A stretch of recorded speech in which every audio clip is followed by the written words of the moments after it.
Hey everybody, welcome back to the channel. So today I have something very interesting for you guys. This is Sovereign's Non-Mana Tournament number 2, and these are all of the deck profiles. So I will be going through the first through fourth place deck profiles really quick just because they have their own video. So if you're really interested in these decks, you can go ahead and watch the in-depth deck profile that I have for all of the for the first through fourth place deck profiles. They're all going to be on my channel. So this is the first one. This is Rika by Godlimation, and obviously he got first. He did really well.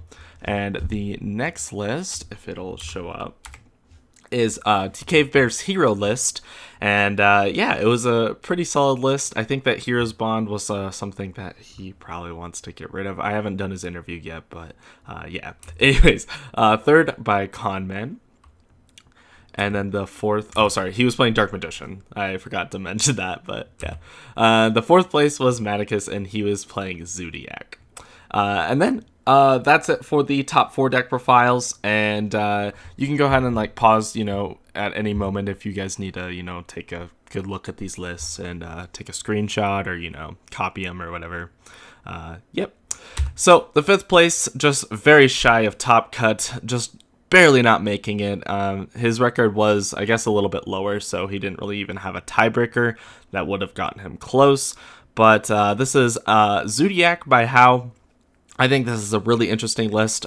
In contrast, actually, I'm going to contrast it from the Maticus's list. So he played Bujinki Akashima, and that is not present in this list. I think he opted to go for Buffalo instead, like the Buffalo combo, which I think is pretty respectable. Also going for IP Masquerena so he can get into Unchained Abomination on the opponent's turn, which is really solid, especially because if you can pair this with Dryden, it's really, really good. Just being able to pop a card, then use Abomination to pop another card, and then in the phase, pop again. So pretty crazy. I think that Abomination was honestly probably one of the better Link 4s that he could have gone for, especially with Appaloosa and Boral Sword banned in this list. See, obviously they are banned for this list. Same thing with Boral Sword. There's not really a whole lot of good Link 4 options, but I think that Unchained Abomination was actually a really fantastic choice, and it was pretty cool. I think there was a feature match that I did, and we saw it played, and I think it was really, really solid. Really interesting is that he is also opting to play 3 copies of Phantasme in the main deck. I think that's actually really cool. It's a pretty nice like tech choice. I'm not exactly too sure what he was expecting to go against. Obviously, he clearly expected a ritual matchup or, a True Draco or, something along those lines. Because Ignis was brought to 2 on this list. So maybe he thought like, oh, True Draco could be good. So he could, he put in the Master Restrict. But it ended up being really good against his Hungry Burger opponent, which was pretty much a direct counter. So we feel kind of bad about that. But, Prohibition was also something that was really cool. That was a really nice tech choice, I think. He called Dark Magician against Dark Magician, and I think that, or maybe that was in the last tournament, I can't remember, but I remember he called like Dark Magician or Hungry Burger, and it just shuts down like their entire deck from playing, and I think that's actually pretty cool. Obviously, it's not like the best card ever, but I think that it's like something that's, putting a hindrance on your opponent, that they have to get rid of this first before they continue. It's not really like stopping them from playing altogether, it's just like stopping a key piece in their deck, which I think is really cool. I don't think there's anything else that really needs to be said about this. Also, Bunny Blast in the main deck is a really interesting choice. Typically, people just play 3 Ram Ram and no Bunny Blast. If you don't know what Bunny Blast does, when it dies, it adds a zoo from the grave to the hand. And it negates like spell targeting. So it's like okay in that sense, but it's just really interesting that he opted to play that. Typically the like normal 10 zoos are enough, but also he's playing 2 copies of Borbo, which is a little bit out of the ordinary. But that's it for that list. Let's move on into the 6th place. So this was my list, and I played Chaos Trickstar Invoked. I kind of just threw this together and just hope for the best, really. I wasn't really trying to win. I was just trying to have a good time with it, and I think I did have a pretty fun time. Like this list was really, really interesting. Honestly, Korobane and Lilybell, they were pretty trash. They kind of sucked the entire time. And I kind of wish that I played more copies of Meltdown because I didn't really see a lot of my engine as much as I would like it to. I have 5 normal summons, and I believe that I'm... Okay, so let's see. How do I get into my main, right? I have the light stage to get into the Trickstar half with a set rotation, so that's 6 copies right there to get into that, and then we have the 9. Okay, so 9 starters is essentially what I have, which I think is like okay. I probably should have played more because if you think about it, typically you don't want to play more than about 8 normal summons in your deck, otherwise you'll start breaking. Like 8 or 9. After like 8 or 9, it gets really bricky, or any less and it also gets bricky. But if you think about it, light stage as well as terraforming and set rotation are not bricks, in the sense that if you draw them, you can turn it into an extender in the form of Lilybell, Corobane, or even sometimes Lycoris. So I think that these I should have not considered as bricks, and I should have just played the 2 more copies of Meltdown. In that way, the 3 Meltdown, the 3 Invoker, and the 3 Candina are my 8 normal summons, my 8 starters or whatever. And then, you know, these are just extra consistency. So they can be a starter or they can be an extender, which makes it even better. But yeah, Honest I think was really cool that I played in this list. I think it came up like once or twice. Juraghetto was something really cool as well. It was a dark, but it really only came up like once or twice, and other than that, it was just kind of decent. Gizmek Orochi, I don't know if I should have played this, but I think it definitely like kept me in a game once or twice. Yeah. You know, typical like hand traps like Ghost Ogre. Ghost Ogre was pretty solid. Paralix Seed was pretty cool. I paired it with Double or Nothing, but I actually didn't resolve this combo at all once in this tournament. When I was testing, it came up a lot, but it didn't come up much after that. I mean, if you think about it, you know, drawing Alistair the Invoker plus Exceed is like broken because you can make a rank 4 combo, like, you know, with your invoked engine, which I think is really nice, as well as you can actually make Raijin, which is the whole idea because Exceed is a wind. So, Eater of Millions, really cool utility card, BLS, as well as Chaos Dragon Levineer. So I'm playing Lights and Darks for the Chaos engine because Chaos Base searches for either or, which I think is interesting. I think other than that, there's not really a whole lot. This was a going second list, so that's why you're seeing stuff like Pankratops, Mind Control, Lightning Storm in the main deck, and you're seeing, you know, Compulse and Judgment in the side. And I couldn't really figure out where to fit the Abyss Dweller and the Tornado, so I just stuck it in the side as well. Gamma Sealants never came up, but they're getting banned anyways, so Humongous is the next go-to kaiju. Impermanence was fantastic also, I mean, obviously. So let's go into the 7th place deck profile. This is Crusadia by Goofy Ghost. And yeah, I mean, there's not really a whole lot to say here. I mean, I guess there is quite a bit to say if I'm being honest, actually. He was noticing in the first tournament that his deck was very, very normal summon reliant. So he decided to go ahead and opt to play 3 copies of double summon as well as Black Garden. So I think these are very, very neat tech choices because Black Garden paired with like Arborea is pretty insane because you can, as well as Maximus actually, you can go ahead and just normal summon Arborea, activate Black Garden, and then link the Arborea into a Magius. And then if the Magius gets interrupted or like, you know, compulsed or striked or whatever, then you can go ahead and use your Arborea to use your Black Garden to get rid of the token on the field and bring back the Arborea and then just make another Magius. So I think that's really cool. It just gets you right back into your engine immediately. It's just a free extender, and another amazing part about it is that you can go ahead and, since all of the tokens are going to be pretty small, they're all 800 attack or whatever, you can search for your field spell with Regulix and then get rid of your the Black Garden with Revival, and then you can go ahead and use Echomax to just punch all of your opponent's Black Garden tokens, and it's going to kill them. I'm pretty sure it's pretty much guaranteed to kill them.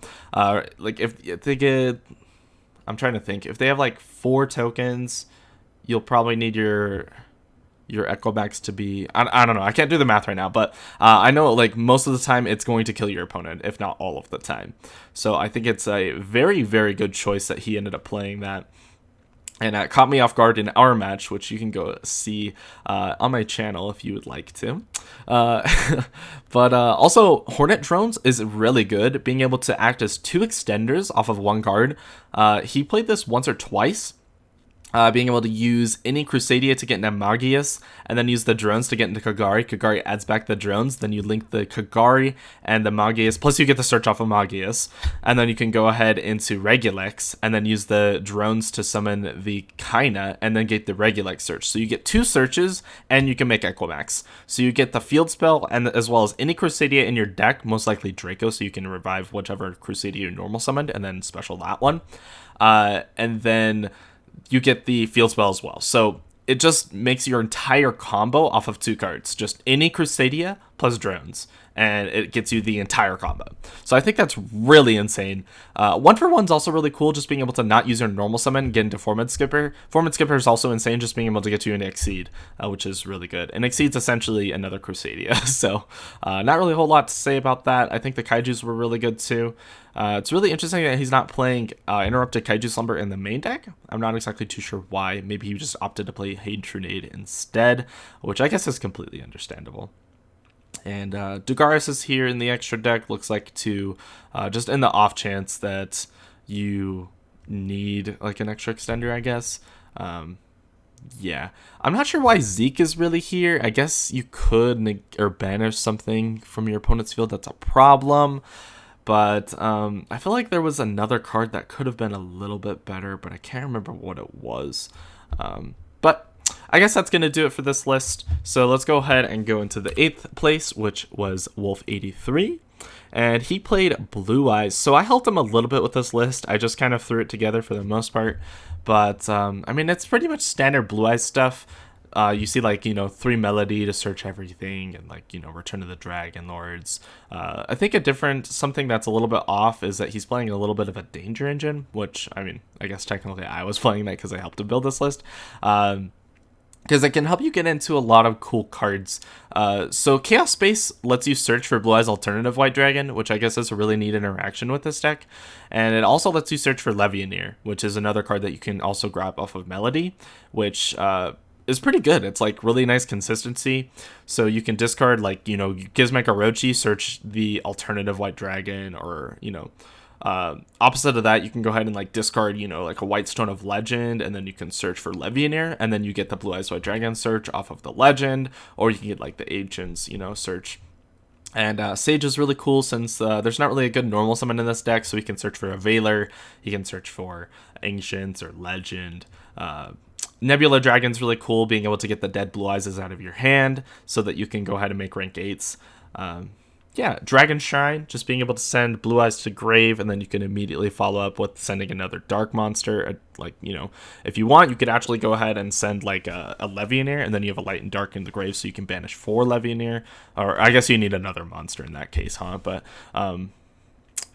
you guys get like the main idea pretty much. And then a small Danger Engine, they're all level 8s to just, extend your rank 8 plays. It is a going second list, so he's opting to play the copy of Lightning Storm in the main deck, as well as the 3 copies of Impermanence. And yeah, I think there might be some cards that need to be cut in this list, since it is 46 cards. But, I'm not too sure exactly. Moving on into the extra deck. As you can tell, it's mostly just rank 8s.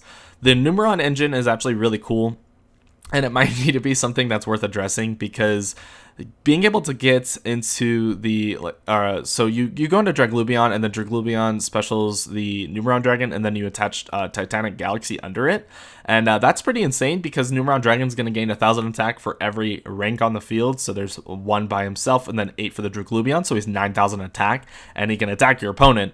So 9,000 damage. It's essentially a Utopia double, but in rank 8 style. So I think that's really cool, but I don't know, it's really, really neat, and I really like it, but it hasn't really seen too much play, so I'm leaving it alone on the list. But yeah, I don't think there's really much else to say about this list. Yeah, so moving on into the 9th place, we have Malefic Lord, who is also playing Hero. So I would also like to refer you back to the 2nd place deck profile, since they're pretty much the same list for the most part. I mean, obviously, there's definitely like a lot of changes in the forms of like, the extra deck being a little bit different, and some cards in the main deck being a little bit different, but for the most part, the deck plays the exact same. And they're brothers, that they play together. They're my cousins, actually. and they came up with this list, and I think it's a really cool idea, and it has a little bit of kinks to work out, but other than that, I think that the list worked pretty fantastically. Moving on into 10th place, we have Spooky Boy's Odd Eyes Pendulum Dragon deck, or I guess Odd Eyes deck. And Arc Pendulum is actually such a fantastic card. I think that this card's like really, really good. Paired with like Spiral Flame Strike being one of the best searchers, honestly. Like if this searcher was in any other deck, I think that it would be like insane, because you can, if you control an Odd Eyes card, you can pop a card, and if you don't control an Odd Eyes card or you just want to search, you can just search. So I think that's crazy, being a searcher or a pop. So really, really insane. And he's actually opting to play Chronograph Sorcerer, which is something I haven't really seen in Odd Eyes lists personally, but I haven't really looked a whole lot into this. But I do think that this is really interesting, being just a, a cool pendulum deck.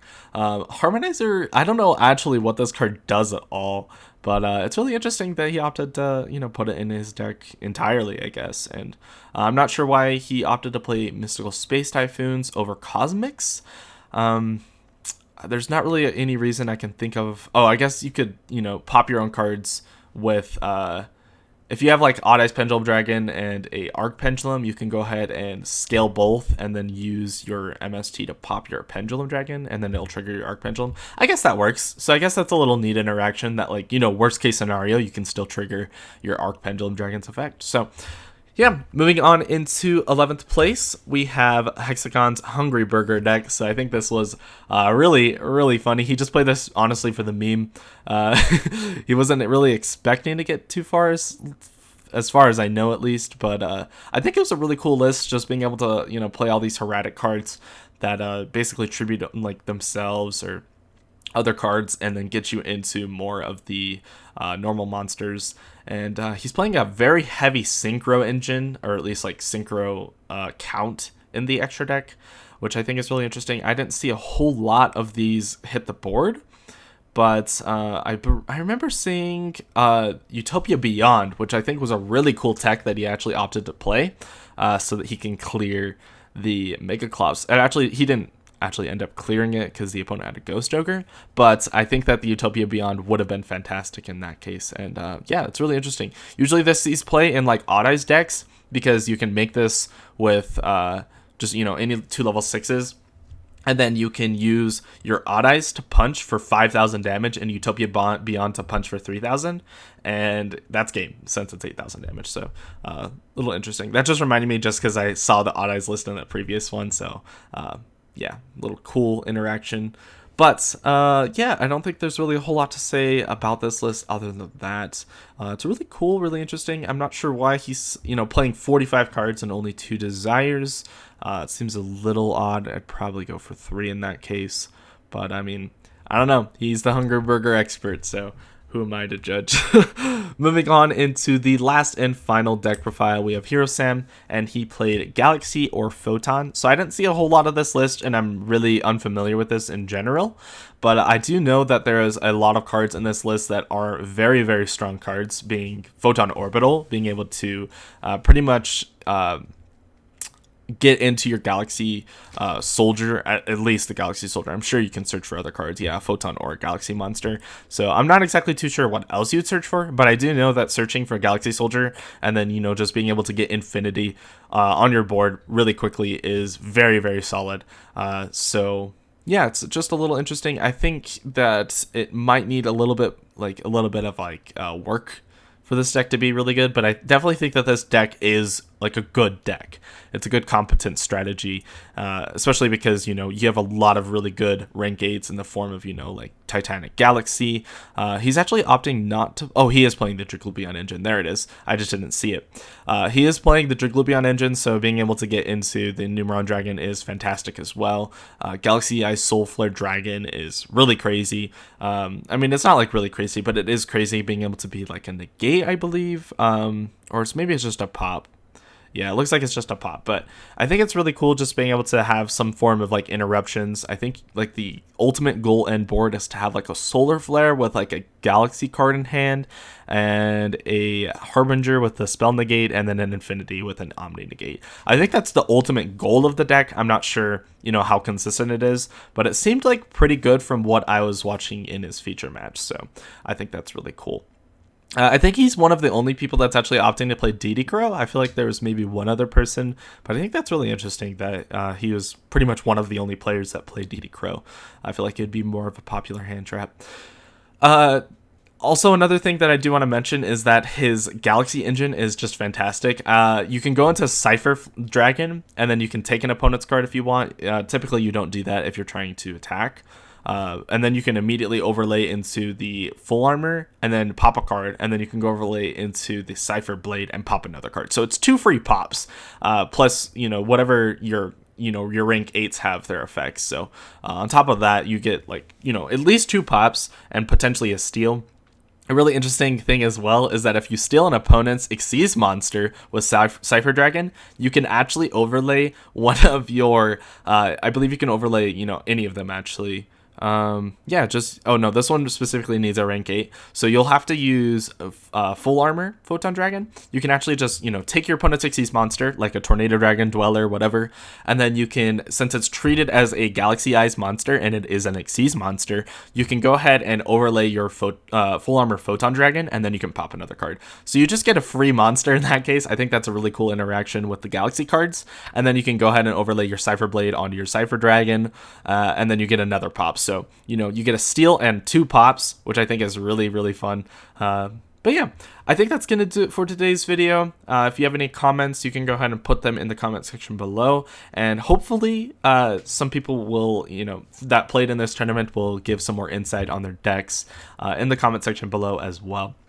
So with all that said, I know this is a bit of a long video, but hopefully you guys enjoyed, and I will see you guys in the next one.